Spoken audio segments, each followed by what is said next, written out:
જુઓ હવે છે ને આપણે પ્લાન્ટ પાસે આવી ગયા છીએ અને આ બધા પત્તા છે ને સુકાઈ જાય છે અને મસ્ત તાજા કરવાય ને એકદમ.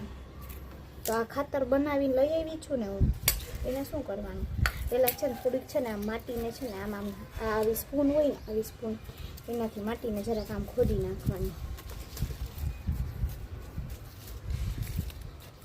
બસ થોડીક ખોદી નાખી માટી. હવે આ ખાતર છે ને બનાવ્યું છે ને એ છે ને આમાં નાખી દેવાનું. જો આમ થોડીક એક ચપટી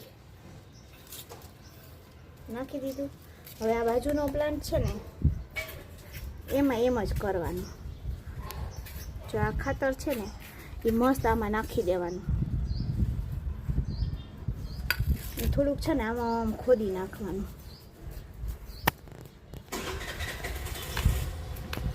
આને છે ને તમારે અઠવાડિયે એકવાર નાખી દેવાનું આની અંદર.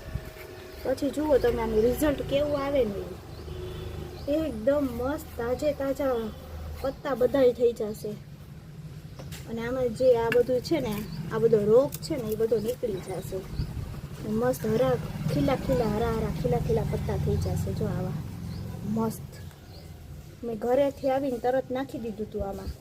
તો જો મસ્ત પત્તા ખીલી ગયા છે અત્યારે. એવી રીતના આ હળદરવાળી ચા પત્તી આમાં નાખી દઈએ.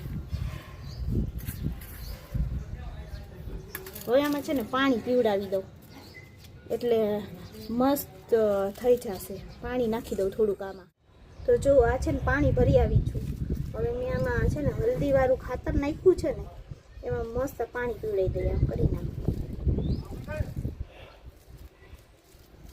તમારી આગળ સ્પ્રે હોય ને તો મસ્ત આખા પત્તામાં હલ્દીના પાણીવાળો સ્પ્રે લગાવો ને તોય બહુ મસ્ત થઈ જશે. આમાંય થોડુંક પાણી પીવડાવી દઈએ. આનું રિઝલ્ટ તમને હું 15 દિવસ પછી બતાવીશ. તમે જોજો. પાણી પીવડાવી દીધું છે. તમે 15 દિવસ પછી જોજો. આના હું બધા પત્તા તમને બતાવીશ. મસ્ત એવા મસ્ત ખીલી જશે ને અને એકદમ લીલા છમ જેવા થશે. તો આ વિડીયો મારો તમને કેવો લાગ્યો? જો સારો લાગ્યો હોય ને તો ફટાફટ ફોલો કરો ને લાઈક કરજો ને શેર કરજો.